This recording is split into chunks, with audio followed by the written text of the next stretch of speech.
हाय दोस्तों। इस वीडियो में हम बात करेंगे बालाजी एमाइन्स लिमिटेड की। इस कंपनी ने आज अपने क्वार्टर रिजल्ट्स अनाउंस किए हैं, तो हम इसके क्वार्टर रिजल्ट्स देख चेक करेंगे कि कैसे आए हैं, और साथ ही हम इसको कंपेयर करेंगे एल्काइल एमाइन से, क्योंकि उस कंपनी ने भी कुछ दिन पहले अपने क्वार्टर रिजल्ट्स अनाउंस किए थे। तो हम देखेंगे कि दोनों कंपनीज के अंदर किन के रिजल्ट्स कैसे आए हैं और क्या क्या रीजन है अगर डिफरेंसेस है तो। और ये दोनों ही कंपनीज अभी काफ़ी हद तक डाउन है। जैसे बालाजी एमाइन्स की हम बात करें तो ये कंपनी अभी 70% करीब डाउन है अपने ऑल टाइम हाई से। तो क्या कोई रिकवरी के चांसेस अभी दिख रहे हैं नियर टर्म में, हम वो भी डिस्कस करेंगे। तो शुरुआत करते हैं पहले कंपनी रिजल्ट के साथ में।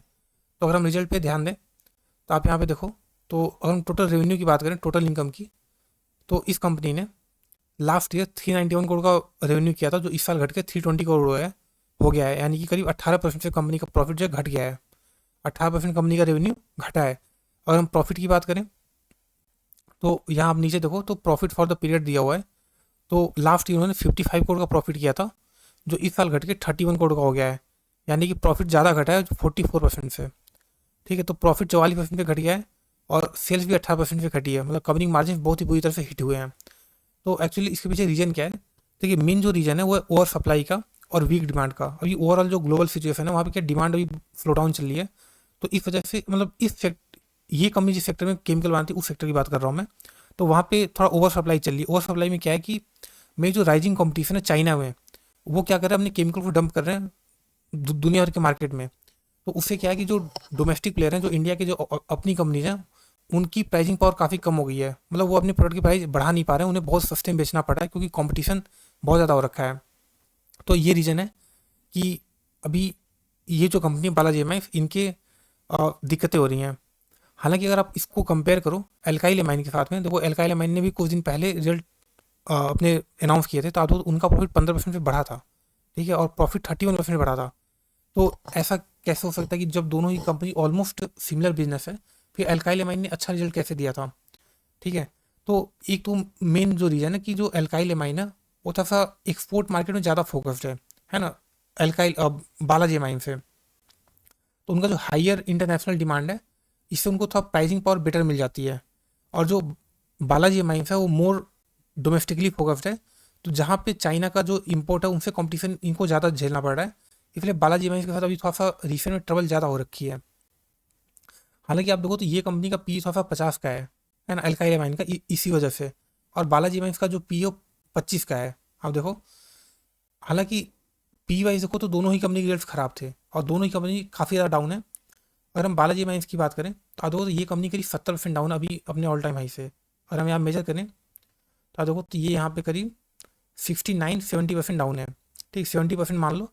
अगर हिस्टोरिकली देखें तो ये कंपनी ऐसा नहीं कि पहली बार डाउन है। जैसे आप देखो तो आज से 2-3 साल 2017 से लेकर के यहाँ कोविड के पहले तक 3 साल में ये कंपनी 75% डाउन थी। मतलब जैसे आज है उसी टाइम पहले भी हालत थी। उसके बाद क्या हुआ था, ये कंपनी यहाँ से तो करीब करीब 12-13 गुना हो गई थी कंपनी। ठीक है, उसके अगर हम और पास्ट में जाएँ तो आप देखो तो इसके पहले 2012 में भी कंपनी 55% डाउन थी। उसके पहले 50% डाउन थी। फिर एक बार 80% डाउन थी, है ना। और बीच बीच में यहाँ पे 30-40% करेक्शन आपको कई बार दिखेंगे। तो ऐसा नहीं कि कंपनी पहली बार ऐसे गिरी है। ठीक है, ये कंपनी एक केमिकल कंपनी है, जाते हैं केमिकल कंपनी एक साइकिल कंपनी होती है, तो उनके अंदर 60-70% गिरना बहुत ही आम बात होती है। हाँ, बस ये है कि मतलब देखिए एग्जैक्ट, जैसे यहाँ पे आप देखो तो यहाँ पे एक सपोर्ट था, तो मान लीजिए अगर आपने इस जोन में खरीदा हो। जैसे आमतौर पे क्या होता है, जब भी कोई कंपनी जब गिरती है, जब फ्री फॉल होता है, तो उस टाइम किसी कंपनी को नहीं खरीदना चाहिए। जैसे अगर आप यहाँ नोटिस करो, जैसे कंपनी यहाँ नीचे गिरी, ठीक है, उसके बाद साइड वे करेक्शन दिया, तो अगर आपने इस जोन में खरीदा है तो आपने कोई गलती नहीं की है। ठीक, एक इन्वेस्टर को ऐसे ही खरीदना होता है। अब देखिए, अब यहाँ पे ब्रेक डाउन हो गया है। ठीक, कंपनी यहाँ पे साइड वे करेक्शन दिया, बट अभी इसने ब्रेक डाउन करके नीचे आ गया है, तो अब क्या करें हम? तो अगर हम नियर बाई देखिए, अगर सपोर्ट देखें तो यहाँ पे कुछ खास सपोर्ट अपने को दिख नहीं रहा है। ये जो जोन है, इस जोन में कुछ खास सपोर्ट नहीं दिख रहा अपने को। बहुत ही हल्के हल्के से सपोर्ट है, बट कोई मेजर सपोर्ट नहीं है। तो एग्जैक्टली हम नहीं बता सकते कि ये नीचे कहाँ तक गिर सकता है। तो अगर मान लीजिए यहाँ से और नीचे आए और कुछ हद टाइम तक कॉन्सोलिडेट करे, ठीक है, तो अगेन आपको यहाँ जैसे आपने पहला इंस्टॉलमेंट आपने इधर से दिया, पहला या फिर लेट से 3-4 इंस्टॉलमेंट आपने इधर दिए, और फिर अगली बार आपको यहाँ पे टाइम मिलेगा जब आप अगेन इन्वेस्टमेंट कर सकते हो, अगर आपको ये कंपनी पसंद है तो। कि देखिए केमिकल कंपनी के अंदर रिस्क बहुत ज़्यादा होता है। रिस्क होता है मेनली टाइम करेक्शन का और प्राइस करेक्शन का। ये देखिए प्राइस करेक्शन इस कंपनी ने ऑलरेडी दे रखा है। मतलब 70% किसी स्टॉक का गिर जाना बहुत बड़ी बात होती है, मे बी शायद 80% 90% भी गिर सकती है, क्योंकि ये इस टाइप की कंपनीज का नेचर होता है। अब बात करें कि टाइम करेक्शन की, भाई इसने अपना जो ऑल टाइम हाई है सितंबर 2021 में बनाया था, मतलब करीब करीब 4 साल हो गए हैं इस कंपनी को अपना ऑल टाइम हाई बनाए हुए। तो हो सकता है कि थोड़ा सा और टाइम करेक्शन दे। जैसे अगर आप पास्ट में देखो, तो अगर आप ये जोन देखोगे, ठीक है, यहाँ से लेकर के यहाँ तक का, तो ये 6 साल का टाइम होगा जब कंपनी अपने पुराने हाई को क्रॉस नहीं कर पाई। तो जो प्राइस यहाँ पे था, वही 6 साल बाद वही सेम प्राइस था। उसके अलावा अगर आप इधर देखोगे, तो यहाँ भी कहीं यहाँ 3-4 साल का टाइम कॉन्सल्टेशन है, टाइम करेक्शन है।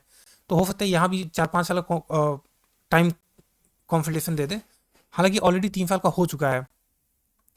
तो देखिए, हो सकता है नीचे जाए, तो अगर आपको कंपनी पसंद है तो नीचे जाने पर 1 मिनट की, अभी ये जो फ्री फॉल हो रहा है, फ्री फॉल के अंदर कंपनी को छेड़ना नहीं चाहिए, जितना गिर रहा है गिरने दीजिए।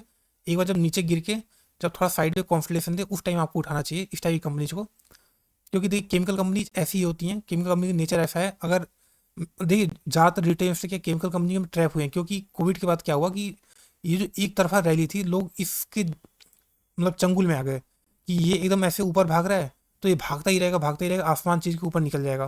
पर देखिए, ऐसा नहीं होता कभी भी। ये जो फेज होता है ना, ये इंजॉय वाला फेज होता है।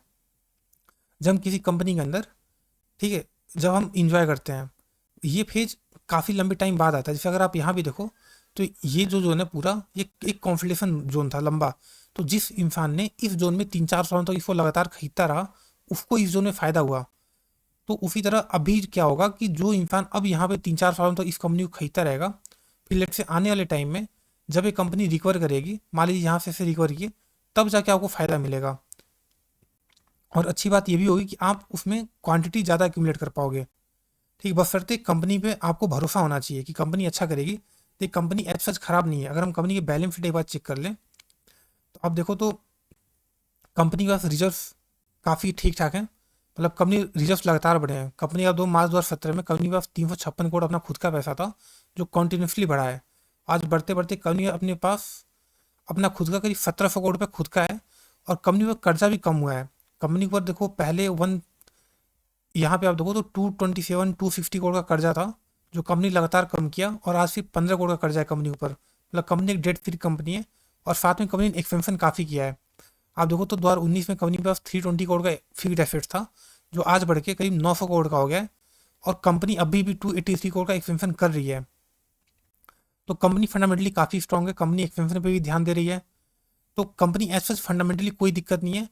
तो फिर अगर कंपनी फंडामेंटली दिक्कत नहीं, तो गिरी क्यों? तो ये गिरती है क्योंकि कंपनी का नेचर है। कोई भी जो बिजनेस होते हैं वो साइकिल्स में परफॉर्म करते हैं।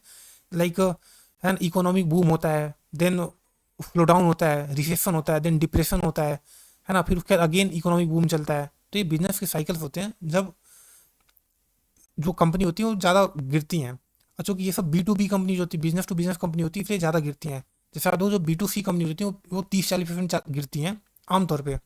जो अच्छी फंडामेंटल कंपनी होती हैं, आप देखो तो वो 30% 40% ऐसे गिरती हैं, फिर वो शांत हो जाती हैं, फिर वो धीरे रिकवरी शुरू होती है। जो B2B कंपनीज होती हैं, वो यूजली 60%, 70%, 80% गिर जाती हैं, और उसके बाद उनके अंदर रिकवरी शुरू होती है। तो देखिए, जिनके पास टाइम है, जो पेशेंस है, जो लोग लंबा गेम खेल सकते हैं, ठीक है, मतलब टेस्ट मैच जो खेल सकते हैं ना, उनके लिए, T20 वालों के लिए कंपनी नहीं है।